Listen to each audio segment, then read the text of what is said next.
আওয়ামী লীগকে বাদ দিয়ে নির্বাচনটা আমি ব্যক্তিগতভাবে পছন্দ করি না, আমিও চাই না। আমি মনে করি যে আওয়ামী লীগ এই নির্বাচনে থাকা উচিত ছিল, এটা আমি পার্সোনালি মনে করি। আমি যদি 5ই আগস্টের পর থেকে আজকে পর্যন্ত তার বক্তব্য মিলাই, তার সাথে চট করে আমি এটা মিলাইতে পারি না।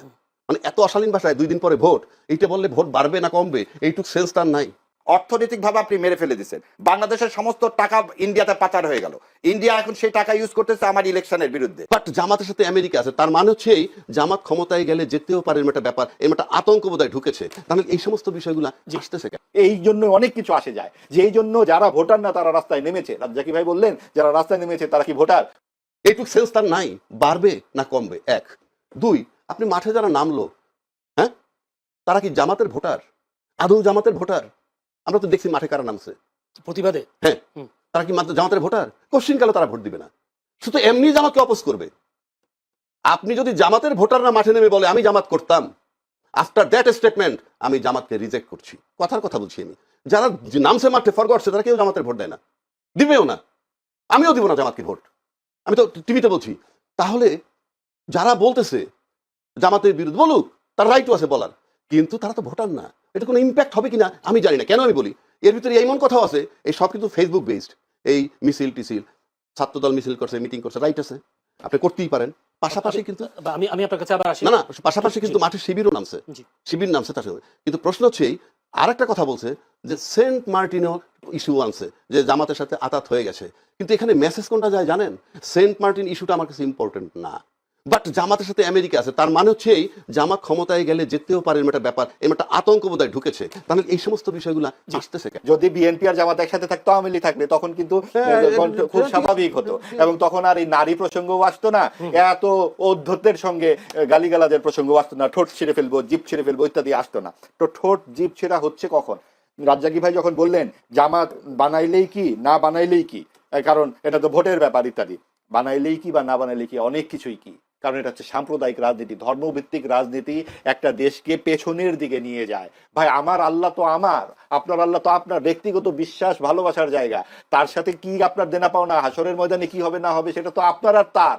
আমরা কি এই রাষ্ট্রের কাছে বেহেশত চাই? আমরা কি কোন কোন অনন্ত সুখের প্রত্যাশা করি নাকি রাষ্ট্রের কাছে? আমরা চাই এখানে গণতন্ত্র, বাক স্বাধীনতা, মৌলিক কিছু অধিকার, ভাত কাপড়ের একটা ন্যূনতম চাহিদা। আমরা কি ওই বেহেশতে গিয়ে ভাত কাপড় চাইবো নাকি? ওখানে তো অডেল এমনিই থাকবে। কাজে এই যে জাগতিক যে বিষয়গুলো, ইহজাগতিকতা, এটাই হচ্ছে একটি প্রগতিশীল রাষ্ট্রের মূল জায়গা। সেই জায়গাটাই নষ্ট করে ফেলছে এই সমস্ত ধর্মভিত্তিক রাজনৈতিক দল। এই জন্য অনেক কিছু আসে যায়, যে এই জন্য যারা ভোটার না তারা রাস্তায় নেমেছে। রাজ্জাকি ভাই বললেন যারা রাস্তায় নেমেছে তারা কি ভোটার? ভোটার নয় কেন? ভোটাররা ভোট দেবে না, কিন্তু আমি বলছি জামাতের ভোটার নয় তারা। জামাতের ভোটার নয় দেখে তো তারা নামবে, তার জন্যই তো নামতে হবে, কারণ জামাতের ভোট তো নাই আসলে। তাদের এই পর্যন্ত 18টি আসন তারা পেয়েছে, তারা এত বড় গলায় কথা বলে কি করে?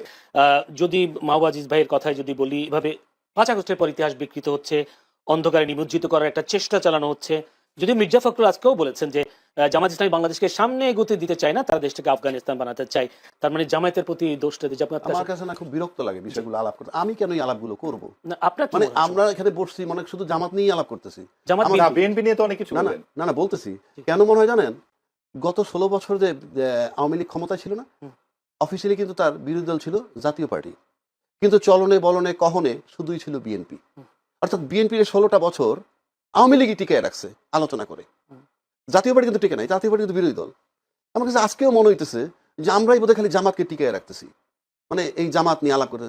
কন্যার সাথে দেখা নাই বিয়া শুক্রবার, উনি ধাপে ধাপে করবেন, এখন তো নির্বাচন হয় নাই, জীবনে এখন পর্যন্ত ক্ষমতায় আসে নাই, আসলে কি জগৎ মেনে নিবে? প্রশ্নই ওঠে না। যদি না মেনে নেয় আমরা আননেসেসারি টাইমটা নষ্ট করতেছি। কেন করতেছি বললাম কথাটা, বাংলাদেশে মুক্তিযুদ্ধের পক্ষের শক্তি হিসাবে কিন্তু সবচেয়ে বেশি সুপরিচিত আওয়ামী লীগ, এবং এইটার ধারক বাহক তারা যেভাবে ব্যবহার করছে। কিন্তু আমরা দেখছি 2001 সালে যখন নির্বাচন হইল, তখন 96 থেকে 2001 কেয়ারটেকার অধীনে নির্বাচন হচ্ছে, তখন কিন্তু একটা জোট হয়েছিল। জোটটা কি? বিএনপি আর জামাত মিলে একটা জোট, যেখানে তারা 18টা সিট পেয়েছে, মন্ত্রী হয়েছিল। এই যে বিএনপি এবং জামাত, জামাত কে? স্বাধীনতার বিপক্ষ শক্তি, রাজাকার ইত্যাদি ইত্যাদি। তার সাথে যারা জোট করলো, জোট করে পরাজিত করলো কাকে? মুক্তিযুদ্ধের পক্ষের শক্তিকে। এটা কি ইতিহাস? এটা কি? আপনি মুক্তিযুদ্ধের পক্ষের শক্তিকে তাড়িয়ে দিচ্ছি আমরা, রাজাকারের সাথে জোট গঠন করে মুক্তিযুদ্ধ, এটা একটা ন্যারেটিভ বয়ান মাত্র, আর কিচ্ছু না। ক্ষমতায় যাওয়া, তাহলে মুক্তিযুদ্ধের চেতনার শক্তি যে তার বিরুদ্ধে যখন রাজাকারকে নিয়ে জোট করে, সেইটা এই দেশে আমরা ছিলাম না? কি কথা হয়েছে? কিছুই হয় নাই। তো দিস ইজ দ্য সিনারিও। আপনি খালি বললে তো হবে না, আপনি বরং আমরা 53 বছর যাবৎ যুদ্ধের চেতনা লালন করতেছি। মুক্তিযুদ্ধের ইতিহাস কার বাপের ক্ষমতা আছে এটা বাদ দেয়? আপনি যদি সম্পূর্ণ রাষ্ট্র বিরোধী একটা লোকেরও বলেন যে ভাই তুমি মুক্তিযুদ্ধের ইতিহাসটা লেখো বাংলাদেশের, তার কি ক্ষমতা আছে 71কে বাদ দেওয়ার? এটা কোন ধরনের ন্যারেটিভ যে আমরা মুক্তিযুদ্ধ থেকে বাদ দিয়ে দিচ্ছি? তার ধারাবাহিকতায় 24-এর আন্দোলন হয়েছে। 24-এর আন্দোলন হয়েছে। এই 24-এর আন্দোলন যেদিন হয়েছে তখন সেদিন কি করছে? যারা ফেসিজমের বিরুদ্ধে লড়াই করছে। কি ফেসিজম? যারা দেশের ইন্টারনাল এক্সটার্নাল দুইটা সার্বভৌমত্ব নষ্ট করছে। এক্সটার্নাল সার্বভৌমত্ব কি? বিনা বিচারে হত্যা, আয়নাঘর, ক্রস ফায়ার, বিডিআর হত্যা, শাপলা চত্বরে হত্যা, এগুলো হলো আমার ইন্টারনাল সার্বভৌমত্ব। এক্সটার্নাল কি? 10 লাখ রোহিঙ্গা ঢুকছে, কেউ বাধা দিতে পারে নাই। দলমত নির্বিশেষে সরকারের সাথে সব দল একত্র হয় নাই, আরামসে ঢুকছে। আমার সার্বভৌমত্ব ছিল না। সেই সার্বভৌমত্ব যাতে টিকে থাকে সেই জন্য 24-এর আন্দোলন হয়েছে এবং তাকে তাড়াই দিয়েছে। এবং উনি যাওয়ার পর ভাবতে এরকম আমার মুক্তিযুদ্ধ চলে গেছে, আমার মুক্তিযুদ্ধের ইতিহাস চলে গেছে। আমি ভাই আমার মাথায় ধরে না যে আমরা সেন্সেবল লোক কি করে বলি আমার মুখ মনে হয় যে মুক্তিযুদ্ধ চলে গেছে। এই বয়ান চলবে না ভাই, এই বয়ান চলবে না। 1 নম্বর। 2 নম্বর, 71 সালের চেতনা যদি আজকে 53-55 বছর যাবত লালন করতে পারি, নিশ্চিত থাকেন আপনি এই মাত্র 1.5 বছর আগের ঘটনা জুলাই চেতনা, এটা কি মাত্র আর 15 দিন ধারণ করবে না? ওটা যদি 53 বছর ধারণ করতে পারে, 54 বছর, এটা তো 54 মাস ধারণ করলেই এনাফ। সুতরাং দেখতে হবে যে জুলাই চেতনার পক্ষে কারা, জুলাই চেতনা ধারণ করে কারা। এটা উনি আমি আপনি শুধু মুখে বললে হবে না, ভোটারকে ফিল করতে হবে। যেহেতু ইলেকশনের বাজার আনছেন, দৌড়ে কে আগে? এই দৌড়ে ভোটাররা যাকে বিশ্বাস করবে জুলাই চেতনা ধারণ করে, সুতরাং ভোটার এসে ভোট এবার সেদিকে যাবে। আমি একটা প্রশ্ন করি, জুলাই চেতনাধারী যারা, তারা তো যখন জামাতের সাথে অ্যাড হলো, তাদের অনেকে জুলাই চেতনাধারী, অনেকে তো বের হয়ে গেছে। রাজ্জাকি ভাইয়ের মতে জুলাই চেতনা মানে কি? জুলাই যোদ্ধা যারা বলবে, জুলাই চেতনা, যাক মুক্তিযুদ্ধ চেতনা, জুলাই চেতনা, এরা যুক্ত যখন এটা জামাতের সাথে হয়েছে তখন অনেকেই তাদের থেকে বের হয়ে গেছে। তারা বলছে রাজাকারের সাথে যুক্ত হওয়ার কারণে অনেকে বের হয়ে, যদি বলি নাম ধরে বলি তাসনিম যারা, এরকম ডাক্তার আরেকজন আছেন কি জন, অনেকে বের হয়ে গেছেন। তো জুলাই যোদ্ধারা তাহলে তো এই পক্ষে নেই। আপনি যখন প্রশ্ন করেন যে যারা বের হয়ে গেল কেন, এর উত্তর আমি দিতে পারবো না? আপনি বলছেন ওরা দিবে। আমি দিতে পারবো? আমি পারবো না। তারপরে আমি ধরে নিই, আমি এটা হাইপোথিসিস, যেটা আমি অ্যাবসলিউট টার্মে বলতে পারবো না সে কেন গেছে। এক হতে পারে, আমার কাছে যেটা মনে হয়, জুলাই চেতনা যারা ধারণ করে এই ছেলে পেলেগুলো, মানে আমি ছেলে পেলেগুলো সিম্বলিক, কিন্তু দলমত নির্বিশেষে আমরা সবাই ছিলাম, আমরা বলি, আমরা দাবি করি। কিন্তু জুলাই চেতনা অ্যাকচুয়ালি জুলাইয়ের আন্দোলনের মানে আন্দোলনটার নায়ক কারা বা কারা করছে, ক্রেডিটটা কাদের, সেটা কে বলতে পারবে জানেন? হ্যাঁ, একমাত্র শেখ হাসিনা। কারণ তাকে তাড়ানো হয়েছে, সুতরাং সে জানে যে কারা তাকে তাড়াইছে। আমি আপনি মুখে বলে বক্তব্য করে স্পষ্ট হয়েছে, তার বক্তব্য তো নাই আমার কাছে। আপনি যেমন ভিকটিম, আপনার হাতটা কেটে ফেলছে একটা কোপ দিয়ে, 5টা আসামি দাঁড়ানো আছে, আপনাকে যদি বলা হয় 5 জনের মধ্যে আসামি আছে, জি আছে, কে দিছে? অমুকে কোপ দিছে। তো আপনি যেটা বলবেন, তো তারাইছে হাসিনাকে, শেখ হাসিনাকে, সেটা সবচেয়ে ভালো বলতে পারবে শেখ হাসিনা। যেমন চাঁদাবাজি নিয়ে কথা হচ্ছে, আমি কি বলতে পারবো যে কে চাঁদাবাজি করে? আপনি চাঁদাবাজি করেন না, মাহবুব ভাই করে না, কে করে? আমি বলতে পারবো? যে ভুক্তভোগীর সাথে জানেন, কিন্তু যে চাঁদা দেন একমাত্র সে জানেন। সুতরাং আপনি যে চাঁদাবাজি করে, যে দেয় চাঁদা সে জানে। আপনি নিশ্চিত থাকেন বাংলাদেশে 70-80 লক্ষ স্পট থেকে চাঁদা তোলা হয়, এবং তাতে অন্তত 1-1.5 কোটি লোক ইনভলভ আছে ওই জায়গাগুলায়। এই 1-1.5 কোটি লোকের কাছ থেকে যারা চাঁদা নেয়, হ্যাঁ, তারা ভোট দিবে না। যারা চাঁদাবাজ তাদেরকে ভোট, চাঁদাবাজ কি আমার জানার দরকার নাই, কিন্তু ওরা জানে চাঁদাবাজ কারা। একইভাবে জুলাই চেতনা ধারণ করে কারা, সেটা ভোটাররা বিবেচনায় নিবে, আমি আপনি না। ভোটাররা যাকে বিশ্বাস করবে জুলাই চেতনার পক্ষে, ভোট সেদিকে যাবে, এবং সেদিকে যায়, যদি যাইতে থাকে কনস্ট্যান্ট, এবং এটা যদি মনে হয় যে কেউ বুঝতে পারে, তাহলে জুলাই চেতনা ভোট যার পক্ষে যাবে সে যখন বুঝবে আমি বিজয়ী হচ্ছি, আর যে বুঝবে তার পক্ষে যাচ্ছে না, সে হারতেছে, সেটা নিয়ে যদি কেউ লড়াই করতে চায়, মারামারি কাটাকাটি, সেটা ভিন্ন চাপ। দুই দলের প্রধান, বিশেষ করে যদি বিএনপি চেয়ারম্যান এবং একই সাথে জামায়াতের, আমি দুই দলের প্রধানের একটি কথা বারবার উঠে আসে, দুর্নীতির বিরুদ্ধে কঠোর অবস্থান, এবং সেই সাথে আইন শৃঙ্খলায় পরিস্থিতি নিয়ন্ত্রণ, এইসব বিষয়গুলো বেশি উঠে আসছে। ফ্যামিলি কার্ড, কৃষি কার্ড, এবং সেই সাথে জামায়াতের সোশ্যাল স্মার্ট কার্ড, এই বিষয়টাও আসছে জনগণের কাছে, ভোটের কাছে। এই যে প্রতিশ্রুতিগুলো কতটা বাস্তবায়ন যোগ্য করতে পারবে বলে মনে হয় যে নতুন বাংলাদেশে 24 পরবর্তী? দেখেন, প্রতিশ্রুতি খুব ভালো জিনিস, মানুষকে লোভ দেখানো হয় আর কি। এখন বাস্তবায়ন কতটুকু করা যাবে এটা আগে ভাগে কিন্তু আমি বলতে পারবো না। এই কারণে যে এক একটা পার্টিতে এক এক ধরনের ক্যারেক্টার। যেমন আমার মনে আছে আওয়ামী লীগ যখন ক্ষমতা আসে, তারা 10 টাকা শেষ ধরে চাল খাওয়াবে দিয়েছিল প্রতিশ্রুতি, নিশ্চয়ই কেউ কেউ বিশ্বাসও করেছিল। কিন্তু যখন তারা এটা খাওয়াতে পারলো না, তখন কি কেউ মানে আপনার চাউলের বস্তা নিয়ে দাঁড়াইছে রাস্তায় যে আপনি কেন খাওয়াতে পারলেন না? কেউ বলে নাই। এটা তেমন বেশি হইচই কিন্তু হয় নাই। এগুলো হয় না কেন? যখন তারা এগুলো দেয় তখনই মানুষ নিজেরা একটা হিসাব করে নেয় যে এগুলি বলার জন্য কিছু আছে, বলার জন্য বলে এমনি বলে, আবার কিছু কিছু আছে তারা সিরিয়াস থাকে। তো তারা প্রায় সিরিয়াস থাকে না, বলে ও বলছে 20 টাকা দিবে, ঠিক আছে আমি 30 টাকা দিব, যে টাকা আপনাকে দিতেই হবে না সেটা 30 কেন 300 বললে সমস্যাটা কি, বলে দিলাম। এখন এই ধরনের প্রতিশ্রুতি আমাদের এখানে চলে। আসলে একজন মানে সামান্য একজন মনে করেন দেশের নাগরিক হিসাবে, একজন ভোটার হিসাবে আমিও তো সরকারের কাছে কিছু চাই। আমি খেলে আমার কথাটা বলি, আমি এটা বহু জায়গায় বলি, সেটা এখনো বলি। আসলে না, এই দেশের মানুষ গভর্নমেন্টের কাছে তেমন কিছু চায় না, তেমন কিছু চায় না। তারা খালি একটা জিনিস চায়, তারা বলে দেখেন ভাই আমার মাস শেষে বাজারটা আমিই করব, আপনাকে যে আমার বাসায় বাজার দিয়ে আসতে হবে না, আমার জামা কাপড় আমার সংসার আপনাকে চালাইতে হবে না, ওটা আমিই করব, আপনি খালি আমাকে ডিস্টার্ব করেন না, আর কিছু না। কিন্তু আমরা চাই সরকার যেন আমাকে ডিস্টার্ব না করে। আনফর্চুনেটলি সরকার আমাদেরকে ডিস্টার্ব করে। আমি একটা এক্সাম্পল দিয়ে বলি আপনাকে। কারণ বাজার থেকে ধরেন আমি ওখান থেকে আমি জিনিসপত্র কিনলাম, একটা সবজি আমি কিনলাম 80 টাকা কেজি, ঠিক আছে। এই সবজিটা যেখান থেকে আসছে, ধরেন বগুড়া থেকে আসছে, বগুড়া কিন্তু এটা বিক্রি হয় 40 টাকা কেজি। তো তার সঙ্গে যদি আপনি পরিবহন খরচ ধরেন তাহলে দাম হতে পারে 45 টাকা কেজি, বড় জোর 50 টাকা কেজি। এটা 80 টাকা কেজি হচ্ছে কেন? হচ্ছে এই কারণে মাঝখানে কিছু চাঁদাবাজ আছে, তারা ঘাটে ঘাটে চাঁদা তুলতেছে, রাস্তায় চাঁদা উঠাচ্ছে, এখানে এসে চাঁদা তুলতেছে। এই যে চাঁদাবাজ, এদেরকে নিয়ন্ত্রণ করার দায়িত্ব কার? সরকারের। এদেরকে সরকার নিয়ন্ত্রণ করে না। কেন করে না? কারণ চাঁদার ভাগটা ওনারাও পায়। আমরা তো দেখেছি আগের গভর্নমেন্ট চলে যাওয়ার পরে যে আসাদুজ্জামান খান কামাল উনি নাকি এই কারণ বাজার থেকে প্রতিদিন নাকি কি 1.5 কোটি না 2 কোটি টাকা পাইতেন। তার মানে কি উনি চাঁদার ভাগ পাইতেন 1.5 কোটি টাকা, ওনাকে দিত, দেওয়ার পর তো ওরা তুলতো আরো বেশি, ওরা নিজেরা ভাগাভাগি করে নিত। তাহলে ফিগারটা যে কোথায় দাঁড়ায়? কারণ বাজারে, কিন্তু এন্ড পয়েন্টে যেখান থেকে গ্রাহকরা কিনবে ওইখানে এই অবস্থা। সারা রাস্তায় কি হতো? তো এই পুরা জায়গাটা কে চাইলে নিয়ন্ত্রণ করতে পারে? সরকার চাইলে পারে। আমি সরকারকে গেলে এটি বলতে চাই যে আমাকে আপনি 40 টাকা সবজি 80 টাকায় কিনতে বাধ্য করেন না। আপনি করতেছেন, আপনি কিভাবে করতেছেন? আপনি কোনো কিছু না করে করতেছেন, মানে আপনি এই দুর্বৃত্তদেরকে থামাচ্ছেন না, আপনি দুর্বৃত্তদেরকে তাদের অপরাধ কর্ম করতে দেওয়ার মাধ্যমে আপনি আমাকে ডিস্টার্ব করতেছেন, যে কারণে আমাকে 40 টাকা জিনিস 80 টাকায় কিনতে হচ্ছে। আমি একটা প্রশ্ন এই কাজটা করেন। জি, জামায়াত যে চাঁদাবাজ মুক্ত বাংলাদেশ করবার যে প্রতিশ্রুতি দিচ্ছে, এটা কি কতটা সম্ভব? শুনেন, এটা প্রতিশ্রুতি দেওয়া লাগবে না, এটা সম্ভব। এটা যে কোনো সরকারের পক্ষে সম্ভব, যদি তারা এটা মিন করে, যদি তারা বলে যে আমি আসলে এটা করতে চাই, সম্ভব। জিএম কাদের আজকে বলেছেন আওয়ামী লীগ ছাড়া নির্বাচন গ্রহণযোগ্য হবে না। এই কথাটা তিনি বলছেন, কিন্তু জাতীয় পার্টি বিভিন্ন জায়গায় মনোনয়ন তিনি জমা দিয়েছেন, তারা নির্বাচন করছেন। তাহলে গ্রহণযোগ্য নির্বাচনই যখন হবে, তারা কেন নির্বাচনে অংশগ্রহণ করছে? এক, দ্বিতীয় কথা হলো তারা এই নির্বাচনে কতটা আসন পাবে, যেহেতু আওয়ামী লীগ ভোটে অংশ নিচ্ছে না, সেই ভোটগুলো কি জাতীয় পার্টির পাল্লা ভারী করবে কিনা? জাতীয় পার্টি নির্বাচন করতেছে এবং জাতীয় পার্টির বিরুদ্ধে নির্বাচন করতে না দেওয়ার জন্য নির্বাচনের আগে অনেকগুলো দল বেশ সক্রিয় ছিল। তার মধ্যে গণ অধিকার পরিষদ ছিল, জামাত ইসলামও ছিল।